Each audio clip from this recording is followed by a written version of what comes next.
Hi, and welcome to episode 4 of How to Beat Nick. There was going to be one much larger episode about econ and finance, but it seemed more appropriate to break it down into the types of econ cases that Nick prefers to run. And after some conversation with Roy, I've decided that this is a breakdown that makes a lot of sense. Today, we're going to be covering marginal economic debates. The way Nick sets up a lot of his economics cases is he makes constructs seem a lot more complicated than it actually is.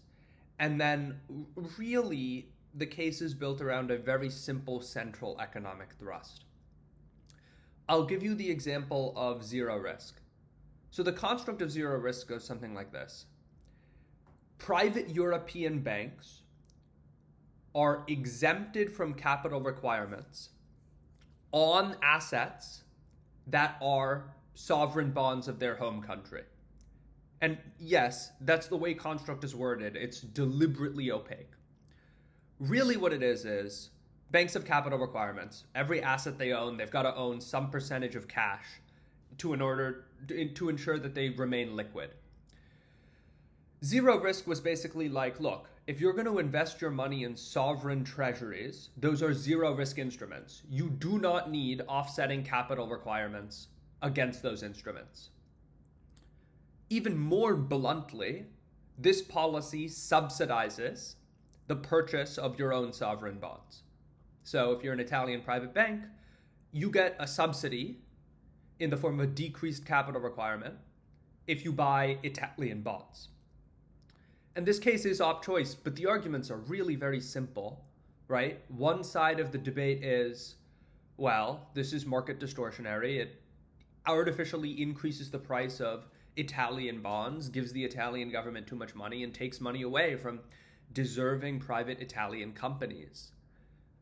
The other side of the case is the second you repeal this policy, a number of governments will immediately collapse because banks will dump their bonds immediately because they're just really not worth owning. Italian bonds are kind of shit. The only reason anyone owns them is as a substitute for a capital requirement.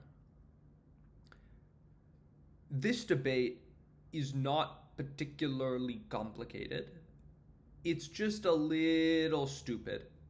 And the big step one in any marginal Nick debate is understanding what the debate's actually about, and then hitting on and executing the very simple economic arguments.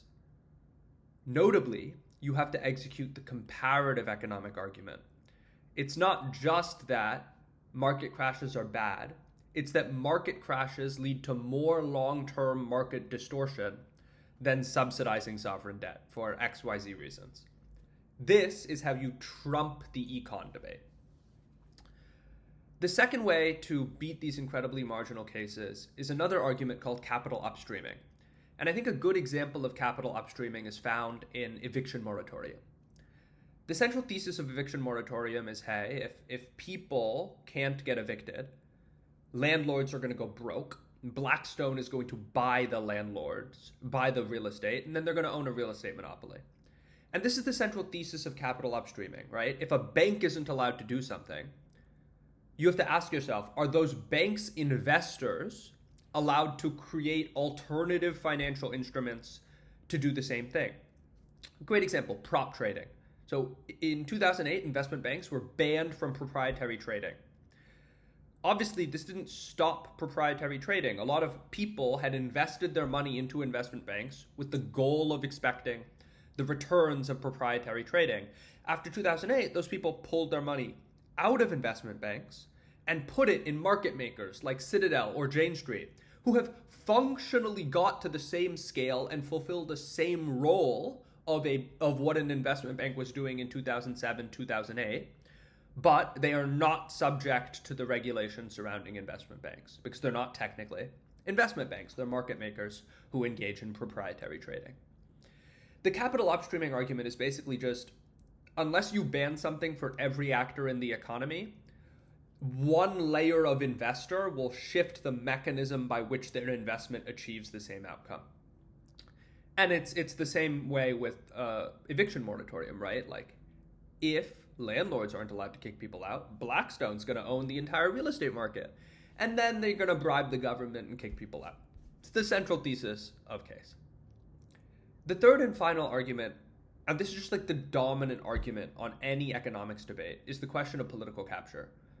Banks are incredibly powerful lobbying forces and just have the ability to write their own regulation, either because they control who is elected to government, or because they abuse the information gap between the average voter and financial policy, right? We are like, oh, we want to regulate the banks. We have no fucking clue what that means.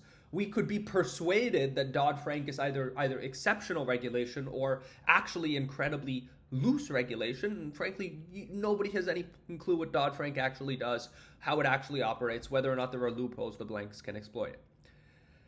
The third way banks kind of get around this is they either attack the enforcement body, so they weaken the enforcement body to the point where the fines are just a cost of doing business, or they lobby to create really small loopholes that don't enter the political narrative but are used by these banks to continue profiting. Or they invest in subsidiary entities, which is another example of the capital upstreaming argument, and they have those subsidiary entities do their trades instead of acting on, like, doing them themselves and in-housing those trades within the bank. Regulation does tend to be the most persuasive argument in any round about economics because it's usually a function of capital control. If a bank has gotten powerful enough that it controls the government, those arguments just tend to outweigh almost everything else within the macro or microeconomy. And it's a particularly good way to kick out of the marginal delta of economics and collapse on the politics in a way that the average judge will both understand, vote for, and speak very highly.